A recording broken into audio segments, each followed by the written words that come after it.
Let me tell you something no one in your life has ever had the courage to say to your face. Nobody is thinking about you, not the way you think they are. Right now, at this very second, while you're lying awake rehearsing a conversation you had 3 days ago, while you're checking your phone for the 5th time, hoping someone noticed, while you're shrinking yourself in a room full of people so you don't seem too much. The people you're performing for are not watching. They're busy. They're lost in their own fear, their own insecurity, their own invisible war inside their own skull.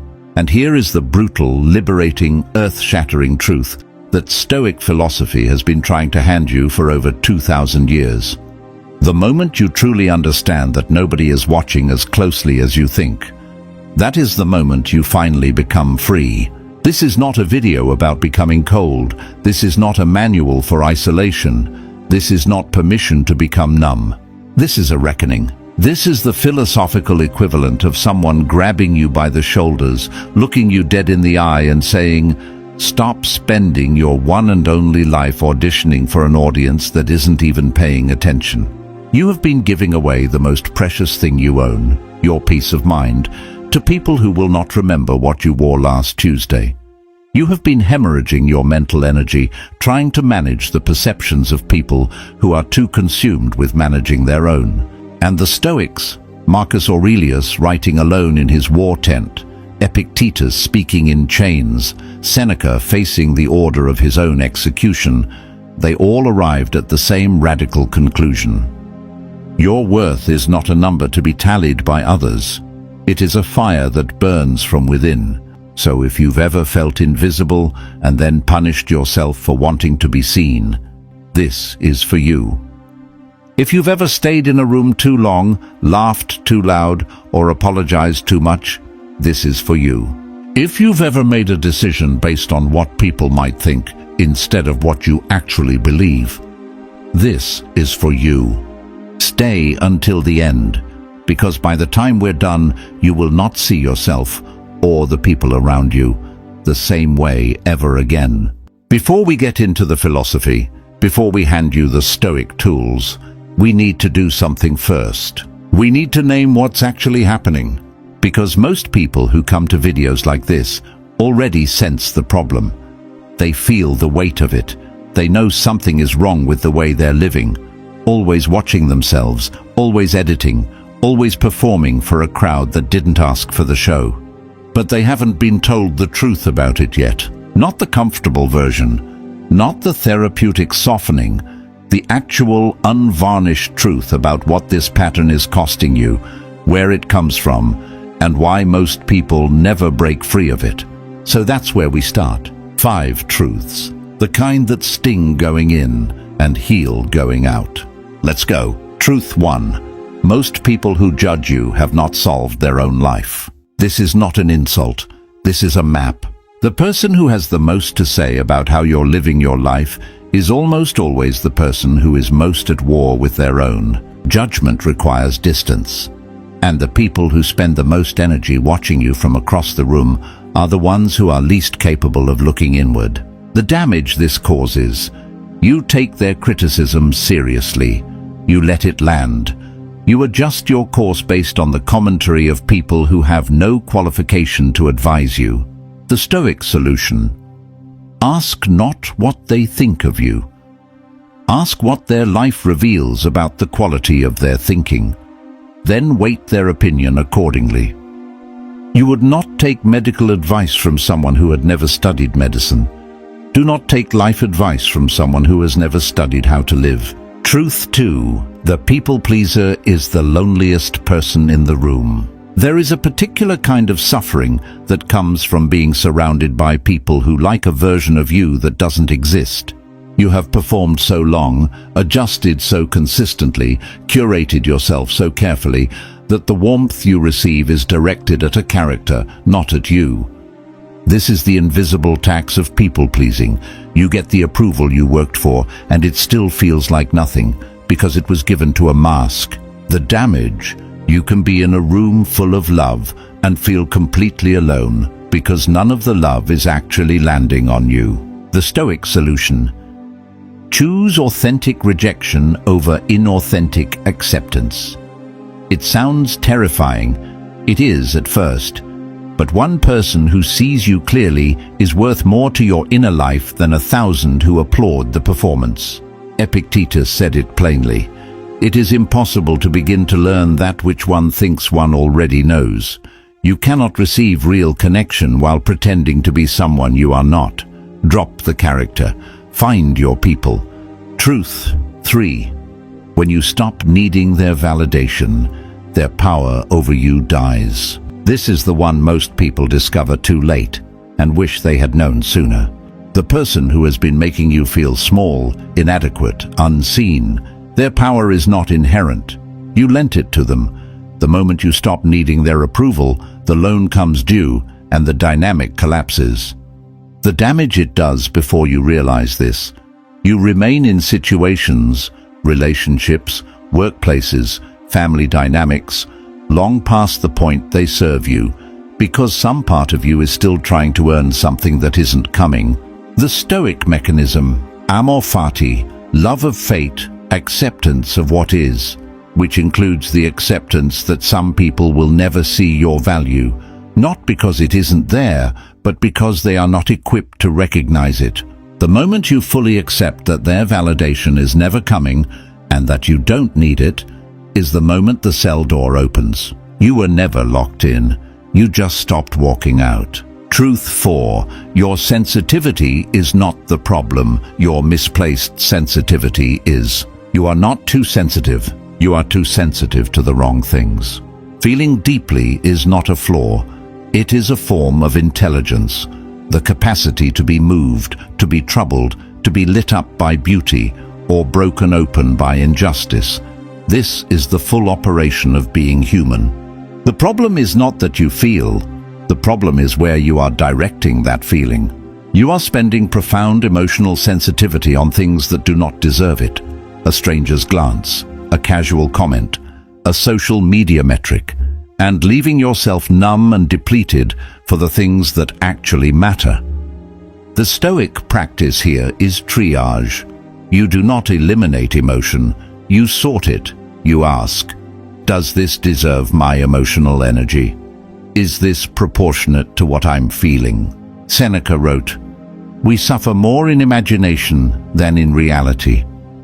The mental anguish you experience over imagined judgments is almost always worse than the judgment itself would be if it were even happening. Direct your sensitivity inward toward your own values. Direct it outward toward the people who have genuinely earned your care, and withdraw it firmly and without guilt from those who have not. Truth 5. Setting boundaries will lose you some people. Good. This is the one nobody says out loud. When you begin to establish genuine limits, when you stop being infinitely available, when you decline to explain yourself for the 100th time, when you finally say no without an essay-length justification attached, some people will leave. Not because you changed for the worse, but because the thing they valued in you was your inability to say no to them. The damage of never learning this. You hold yourself in positions of service to people who have confused your generosity for obligation. And the resentment builds quietly until the relationship is nothing but a performance of obligation from which neither party derives anything real. The Stoic framework. Justice is one of the 4 cardinal virtues, and justice includes justice to yourself. The Stoics did not teach servility. They taught right relationship, giving what is right to give, withholding what would be wrong to give. A relationship that only functions while you are diminished is not a relationship. It is an arrangement. And arrangements deserve to be renegotiated. The people who stay when you draw your line, those are your people. Now you know the truth. You know what this pattern costs you. You know where the power actually lives. You know the real reason you've been giving it away. But knowing the truth is not enough. The Stoics were not interested in theory for its own sake. They were interested in applied philosophy, wisdom that works, wisdom that holds, wisdom you can carry into the worst moments of your life and find it still standing when everything else has collapsed. So now we do the work. 10 lessons, 10 principles from the greatest philosophical tradition the ancient world ever produced. Not for academics, not for classroom debate. For you. For the moment the judgment comes. For the moment the crowd turns. For the moment your worth is questioned by someone who was never qualified to measure it. Here is how you protect your peace. Here is how you know your self-worth. Here is how you stop being moved by the wind of other people's opinions and become someone who moves themselves. Lesson 1. The crowd is a mirror that lies. There is a man most people have never heard of, a Roman Stoic philosopher named Musonius Rufus. He was the teacher of Epictetus, the man who would go on to influence Marcus Aurelius. But Musonius himself, he was exiled, twice, by 2 different emperors. His crime, speaking truth in public without the softening comfort of flattery. When asked how he felt about being driven from his home, stripped of his status, sent to a barren island to dig ditches in hard labor, Musonius said something that stopped everyone in the room cold. He said, "I am not harmed unless I believe I am harmed." Here is what Musonius understood that most people spend an entire lifetime never grasping. The crowd is not a mirror. It is a funhouse mirror, distorted, flickering, changing its angle based on nothing more than lighting and mood and who else is standing nearby. When you look to other people to tell you who you are not receiving an accurate reflection. You are receiving their fear, their projection, their own unprocessed wounds dressed up as judgments about you. A person who calls you too quiet is usually someone terrified of silence. A person who calls you too intense is usually someone who has never allowed themselves to feel anything fully. A person who says you're too ambitious is usually someone who gave up on their own ambitions and cannot bear to watch you pursue yours. The Stoics called it the dichotomy of control, and it is the single most powerful framework for mental freedom ever constructed. There are things within your control, your thoughts, your choices, your values, your effort, your response. There are things outside your control, other people's opinions, other people's moods, other people's judgments. The moment you stop treating things outside your control as though they are your responsibility, everything changes. You cannot control what the crowd says. You can only control whether you hand the crowd a microphone inside your own mind. Stop giving it the microphone. Lesson 2. Silence is not weakness, it is the armor of the wise. In 65 AD, the Roman Emperor Nero ordered his former tutor to die. The man was Seneca, playwright, philosopher, one of the most brilliant minds of the ancient world. He had spent decades in Nero's court, watching corruption from the inside, writing letters late into the night about the nature of a good life.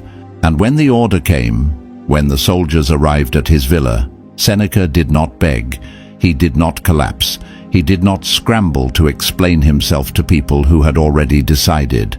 He sat down, he opened his veins, and he spoke calmly to his friends who were weeping around him, reminding them that a life lived in virtue does not need to be defended at its ending. He had nothing left to prove. This is what the Stoics teach us about silence. It is not the language of the defeated. It is the language of those who are so certain of their own worth that they have no need to convince others of it. Think about how much energy you spend justifying yourself, explaining your choices to people who didn't ask, defending your decisions to people who wouldn't understand, shrinking your truth to fit inside someone else's comfort.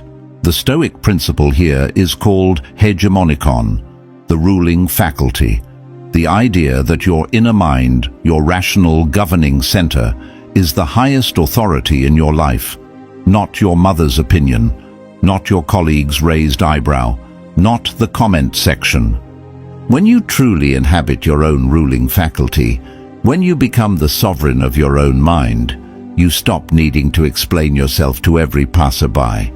Silence becomes your armor, not because you have nothing to say, but because you understand that some audiences are simply not worth the performance. Lesson 3. The gaze of others is a prison with no walls.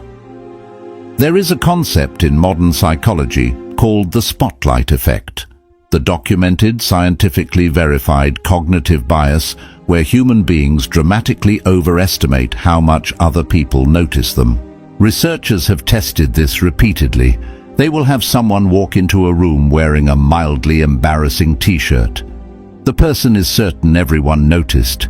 The studies consistently show barely anyone did. Most people estimate roughly 50% of the room clocked them. The actual number is closer to 20%. The Stoics arrived at this same truth through pure philosophy 2,000 years before the research. Marcus Aurelius, Emperor of Rome, the most watched man on earth at the time, wrote in his private journal something that should make you stop and breathe. How many of Fabius, Scipio, Cato, yes, and nigh the whole city of Rome, have faded from memory? How many a brilliant man of talent lies forgotten? He was the most powerful man alive, and he understood, in the quiet of his own thoughts, that the gaze of others is temporary, that the crowd's attention is a river that moves on regardless. The prison you believe you're in, the prison of other people's constant observation, has no walls. You built it yourself from fear and assumption. Here is what actually happens when you make the brave choice, when you speak your truth, when you walk differently from the crowd. Most people don't notice. The ones who do notice forget within 3 days. The ones who remember are either inspired or threatened, and both of those reactions are about them, not you. The Stoics had a practice for dismantling this prison. They called it memento mori. Remember that you will die, not as a morbid obsession, as a precision tool for liberation. Because when you hold the reality of your own mortality clearly in your mind, when you ask yourself, will this person's opinion matter in 10 years, in 20, at the last breath? The prison dissolves. Lesson 4. Your approval. Hunger is costing you your life. There was a Stoic philosopher named Musonius Rufus who wrote an essay that historians largely ignored for centuries. It was called On Food, but it was not really about food at all. It was about appetite. Musonius argued that the desire for external pleasure, for approval, for comfort, for the soft warmth of other people's good opinion, operates exactly like an insatiable hunger. The more you feed it, the larger it grows. The more likes you receive, the more likes you need. The more praise that comes in, the louder the silence becomes when the praise stops. This is the trap. And modern neuroscience has confirmed what Musonius intuited through reason alone.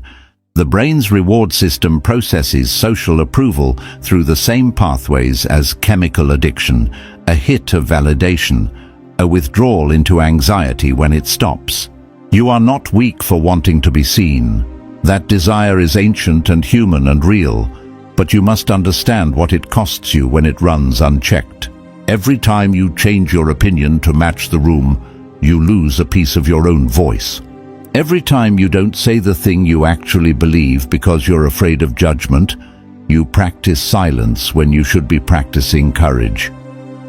Every time you measure your worth by how many people noticed, you hand your self-esteem to a system that is random, inconsistent, and completely indifferent to your actual value. The Stoic answer is not to become a stone. It is to build what Marcus Aurelius called the inner citadel, a fortress at the center of yourself that cannot be taken by siege. The question is not whether other people approve of you. The question is whether you approve of you. And that question can only be answered by looking inward. Lesson 5. The opinion of the mob has never once predicted greatness. Socrates was executed by public vote. Galileo was forced to recant his correct understanding of the universe or face death. Hypatia of Alexandria, mathematician, philosopher, one of the most brilliant minds of the ancient world, was dragged from her carriage and murdered by a mob because her ideas made people uncomfortable. The crowd has always been a poor judge of value. History knows this. The Stoics knew this. And somewhere in the quiet parts of you, you know this too. Epictetus said something that cuts like a blade. If someone succeeds in provoking you, realize that your mind is complicit in the provocation. What he means is this: the mob cannot touch you without your permission. The opinion of 50 people, of 500, of 5 million, it carries no inherent weight. The weight is only what you assign to it, and you have been assigning it astronomical weight for things that deserve barely a glance. Here is a practice the Stoics actually used. When you feel the pull of external validation, when you feel yourself adjusting who you are to fit someone else's expectation, ask yourself one question: is this person someone whose life I admire? Do they live with the kind of virtue, wisdom, and integrity I aspire to? If the answer is no, why are you handing them authority over your mind? And if the answer is yes, even then their opinion is data, not decree. Lesson 6. Solitude is not loneliness, it is where strength is built. Most people confuse these two things their entire lives. Loneliness is the ache of being disconnected from others against your will. Solitude is the practice of going inward with intention. They feel similar from the outside, but they are as different as being lost in a dark forest and walking deliberately into the night to learn the stars. Marcus Aurelius ruled an empire of millions. He was surrounded by advisors, generals, senators, petitioners, family, and enemies from the moment he woke until the moment he slept. And still he retreated into his journals. Still he carved out the interior space.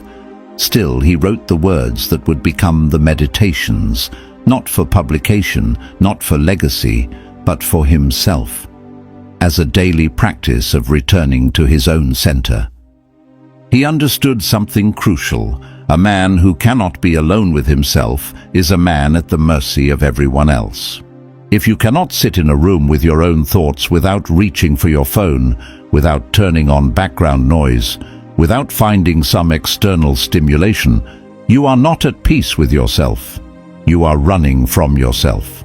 The Stoics prescribed a practice they called prosoche, self-attention, watchful presence. The daily act of turning inward, examining your own thoughts with the calm rigor of a philosopher, rather than the panic of someone caught in the current. In solitude, you learn who you actually are when no one is watching, and who you are when no one is watching. That is the only version of you that matters. Lesson 7. Detachment is not indifference, it is precision. People misread Stoicism constantly. They think it means not caring, becoming robotic, moving through life with cold indifference to everything and everyone. This is not Stoicism. This is depression wearing a toga. True Stoic detachment is surgical precision. It is caring deeply about the things genuinely worth caring about: your virtue, your relationships, your work, your growth, while releasing your grip on the things you cannot control. A master archer does not grip the bow so tightly that his hands shake. He holds it with intention and ease. He does his preparation with full discipline. He practices, he aims, he breathes, and then he releases the arrow and surrenders the outcome to the physics of the world. There is a little-known Stoic figure named Crates of Thebes, a man of considerable wealth who walked to the harbor one day and threw his entire fortune into the sea. He said, "I free you, Crates, by drowning your troubles."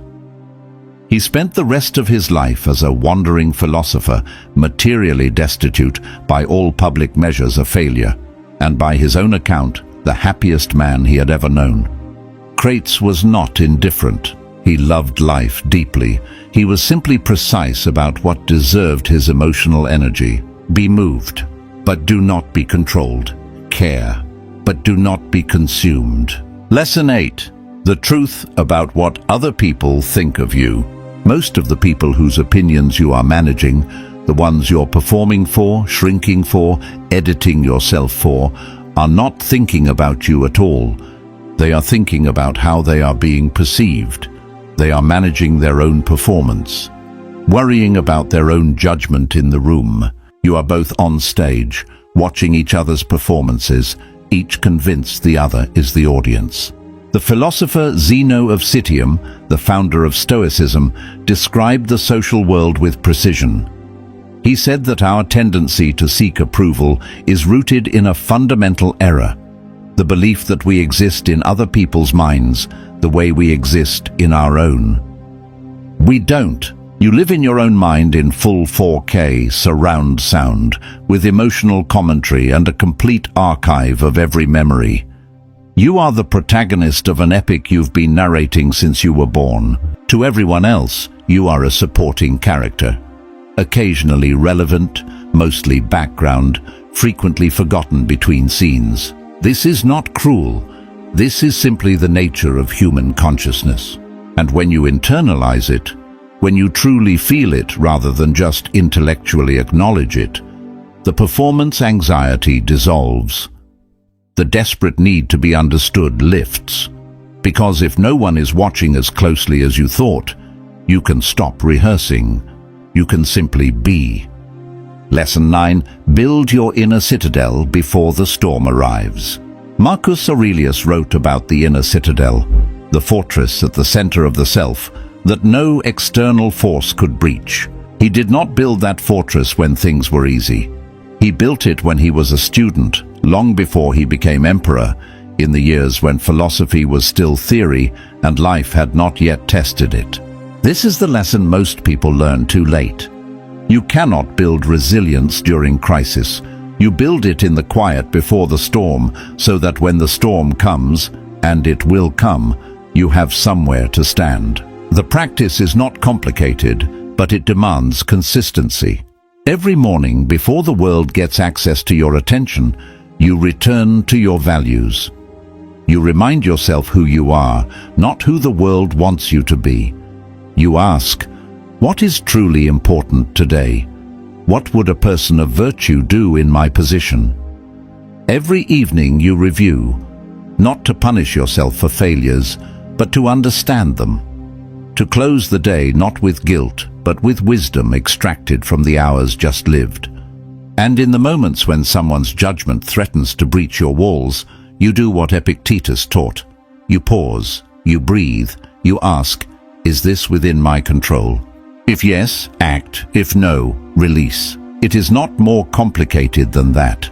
But it takes practice. It takes the daily discipline of someone who understands that peace of mind is not a lucky condition. It is an architecture, and you are the only one who can build it. Lesson 10. You are not responsible for being understood. This one is for everyone who has spent years trying to explain themselves to people who were never going to listen. Years of justification. Years of softening your truth to make it more palatable. Years of shrinking the complexity of who you are into something simple enough to fit inside someone else's limited understanding. Stop. You are not responsible for being understood. You are responsible for being you, clearly, fully, without apology. There is a moment in the writings of the philosopher and Stoic Empress Julia Domna, one of the most intellectually formidable women of the Roman imperial era, where she describes the torment of being surrounded by people who interpreted her intelligence as ambition, her curiosity as interference, her power as threat. She chose not to explain herself. She chose to continue. And history remembers her precisely because she did not make herself smaller to fit the comprehension of smaller minds. Your peace is not a negotiation. It does not require the other party's signature. You can be at peace even when you are misunderstood, even when you are underestimated, even when the version of you that exists in someone else's mind bears no resemblance to who you actually are. Because your worth, the real number, the accurate count, lives inside you, not in their perception of you. 2,000 years ago, a man sat in a cold tent at the edge of a war. He was the most powerful person on earth. He controlled the fate of millions. Armies moved at his word. Laws bent at his signature. And in the quiet before sleep, Marcus Aurelius opened a small book and wrote to himself, not for posterity, not for performance, just to remind himself of what mattered. He wrote, "You have power over your mind, not outside events. Realize this, and you will find strength." He wrote, "The impediment to action advances action. What stands in the way becomes the way." He wrote, "Waste no more time arguing about what a good man should be. Be one." He was not writing for us, but he might as well have been. Because here you are, 2,000 years later, carrying the same ache, facing the same trap, fighting the same invisible war inside your own chest. The war between who you actually are and the performance you think the world requires. And the Stoics across all those centuries are delivering the same verdict. The world does not require the performance. The performance is costing you everything. And the person you have been hiding, the one who exists when no one is watching, that person is already enough. Nobody cares about you the way you fear they do. And once you truly know that, once that lands in your chest and stays there, you are free. You were always free. Go live like it.